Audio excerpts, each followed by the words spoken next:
Հարգելի փոխոսնակ, հարգելի գործընկերներ, այսօրվա հարց ու պատասխանին մեր ընդդիմադիր գործընկերները շատ անդրադարձան եւ ես կուզեի այդ թեման շարունակել, բայց մինչեւ այդ շատ բարեկամաբար Տիկին Աննա Գրիգորյանին եմ դիմում, որ այստեղ քաղաքական թեմաները քննարկելիս բարոյականության խրատներ չտրվի պատգամավոր գործընկերներին, որովհետև չեմ կարծում, որ դա տենց ճիշտ ժանր է այստեղ, որովհետև եթե մի անաչառ դիտորդ իմ ու իրենց միջև տենց բարոյականության թեստ դներ, կարծում եմ իրանք դրանից պատվով դուրս չէին գա, եւ ես չեմ կարծում, որ սա այն ոչն է, որով մենք պետք է այստեղ շարունակենք։ Տիկին Գրիգորյանը ասում է եւ գործընկերներից էլ եղավ հարցեր, ինչ հարց ես տվեցի։ Ասի Տիկին Հովսեփյան, դուք հավակնում եք Եվրոինտեգրման հանձնաժողովի նախագահի պաշտոնին։ Հիմա ձեզ հարց։ Պրահայի հոկտեմբերի 6-ի հայտարարությանը ո՞նց եք վերաբերում, ինչ է պատասխանում ինձ Տիկին Հովսեփյանը, նոր տարապես այն տոնայնության մեջ, որ ես Ղարաբաղից եմ, դու այդ հարցը ինձ տալիս ես եւ ուզում ես ցավեցնել։ Շարունակում է Տիկին Գրիգորյանը, ո՞նց կարելի է Ղարաբաղից եկած կնոջը այդպիսի հարց տալ։ Հարգելի գործընկերներ, երբ որ Ղարաբաղցի մեր գործընկերոջը առաջադրում եք Եվրոինտեգրման հանձնաժողովի նախագահ, դուք իրեն չեք առաջադրում, ասենք Տավուշի թեմի Վազգեն Գալստանյանի անվան օրիորդաց միության նախագահ, դուք իրան առաջադրում եք Եվրոինտեգրման հանձնաժողովի նախագահ, եւ երբ որ եթե Տիկինը ընտրվի, Տիկին Հովսեփյանը ընտրվի հանձնաժողովի նախագահ, ինքը գնալու է, չէ, Եվրոպա։ Ասենք եվրոպացի գործընկերներից մեկը ասի, դու Պրահայի հայտարարությանը ո՞նց ես վերաբերում։ Պատկերացնում եք, ասի, դու ինձ վիրավորում ես այդ հարցով։ Չեն ասի, ես Հայաստանից ում են ուղարկել ստեղ։ Էլի իր հույզերով, իր էմոցիաներով, իր հուշերով, իր ցավով որ կա, բայց Տիկին Հովսեփյանը ընտրվում է հանձնաժողովի նախագահ եւ իրեն այդ հարցը տալու են Եվրոպայում եւ եթե այդպիսի մի պատասխան հնչի եվրոպացիների ասածին, ազգային ժողովին ինչ են ասելու, ում եք ընտրել։ Ում եք ընտրել այստեղ հանձնաժողովի նախագահ։ Այս գիտեք ինչի է նման, ասենք տենց առաջադրում են անում, որ հետո իրանք սադրանքներ անեն։ Իմ շատ գործընկերներ ստեղ կհիշեն Մարտի 1-ի ժամանակ եւ դրանից հետո մի ոստիկան կար, անկեղծ ասած անունը չեմ հիշում, բայց տենց բազազ էին ասում իրան, փոխ ոստիկանապետ էր, թե ինչ էր, այսպիսի մի հատ ոճ ուներ, դու դուրս ես գալի միտինգի կամ երթի, քայլում ես, ոստիկանները գալիս են, հետևից մեջքին խփում են, սադրանք են անում, մի անգամ դիմանում ես, երկու անգամ դիմանում ես, ասում ես դե սադրանք են անում, մի բան կսարք են հիմա այս պատմություն, բայց երրորդ անգամ, որ չես դիմանում, ֆռում ես, ասում ես, ինչ ես անում, ասում ես, դու ոստիկանի վրա գոռում ես, քեզ բերման են ենթարկում, հիմա առաջադրում են, իրեն բնական հարցեր ես տալի, որպես հանձնաժողովի նախագահ, ասում են, այ հլի ինչ հարցեր ես տալիս մեր գործընկերոջը,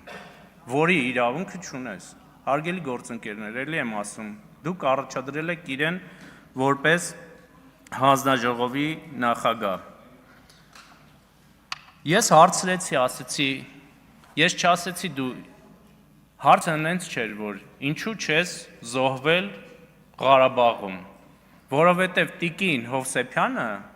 բոլոր այդ վատ դեպքերից շատ ավելի վաղ էր դուրս եկել Ղարաբաղից։ Ես իրան հարցրեցի, ինչու չեք ապրել Ղարաբաղում,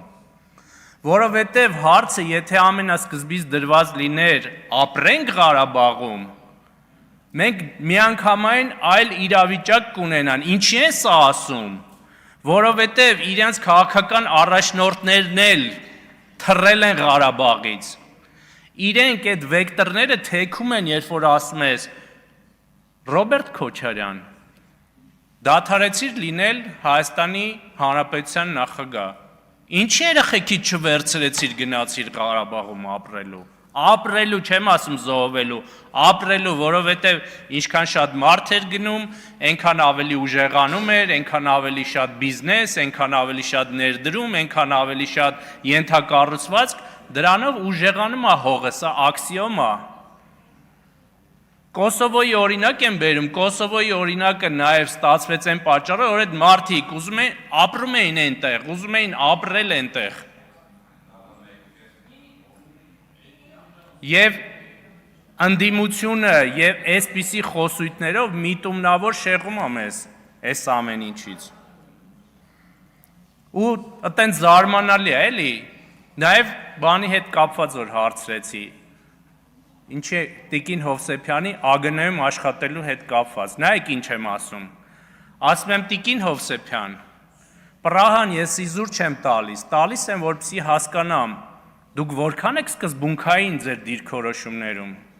Ինչ է այնց պատասխանում, ասում եմ բանը, ես հենց 2010-ին էի ուզում դուրս գալ ԱԳՆ-ից, 20-ին, ներողություն պատերազմից հետո,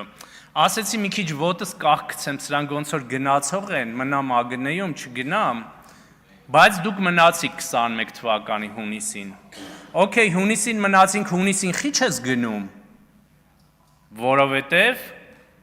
դեկրետի գումար պետք է ստանալ, այս է սկզբունքայնությունը, հարգելի գործընկերներ,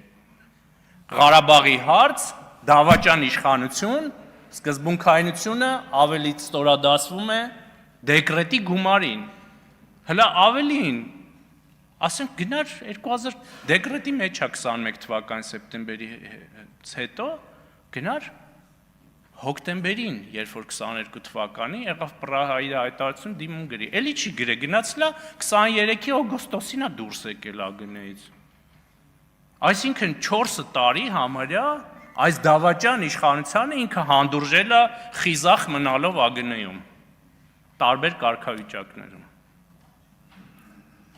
Հետո էլ ասենք բանը, տենց ասում եմ 20 թվականի պատերազմից հետո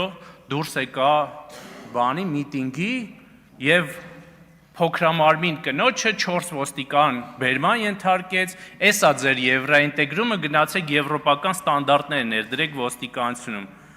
Մի անգամ գնա Եվրոպայում ցույցի մասնակցի, տես ոնց են քեզ բերման ենթարկում ու Երանի կտաս հայկական ոստիկանությանը բերման ենթարկելուց։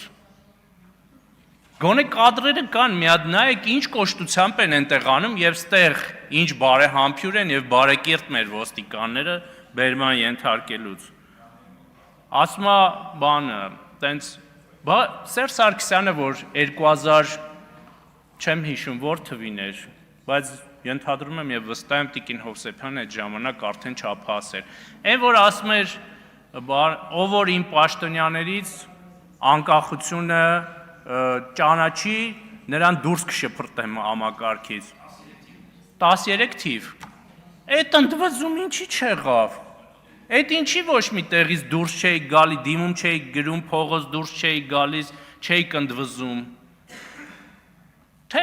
ասենք Ղարաբաղյան կլանից է Սերժ Սարգսյանը ձեզ աշկով արել, որ դե ուրիշ բանի համար եմ դա ասում, այդ տենց կամերաների համար եմ ասում։ Եվ այս ամենը բացահայտելու համար է հանձնաժողովի նախագահի թեկնածուին։ Բացահայտելու, որ տեսնեք ինչքանով է սկզբունքային, հա ասում է, բան, ես տեղ չէի, ներողություն եմ խնդրում, ուշացա 5 րոպե, իմ սկզբունքայնությունից է խոսում։ Տիկին Հովսեփյանի խորհուրդ կտամ իր հարազատ քրոջը հարցնի, որին դաս եմ տվել տարիներ շարունակ, թե որն է եղել իմ սկզբունքայնությունը եւ նա կուրսընկերներն էլ կպատմեն իմ սկզբունքայնության մասին, որը բազմիցս դրսևորվել է եւ իր ընտանիքի անդամը ականատես է եղել դրան։ Այսքանը հարգելի գործընկերներ, բայց քանի որ քննարկում ենք սոցիալական հանձնաժողովի մեր գործընկերոջ տեխնացությանը։ Ես կարծում եմ, որ մենք լավ ընտրություն ենք կատարել եւ Տիկին Բաղդասարյանը լավագույնս կդրսևորի իրենես պաշտոնում մեր ընտրության դեպքում, երևի լավագույն որակները այստեղ կդրսևորի։ Շնորհակալություն։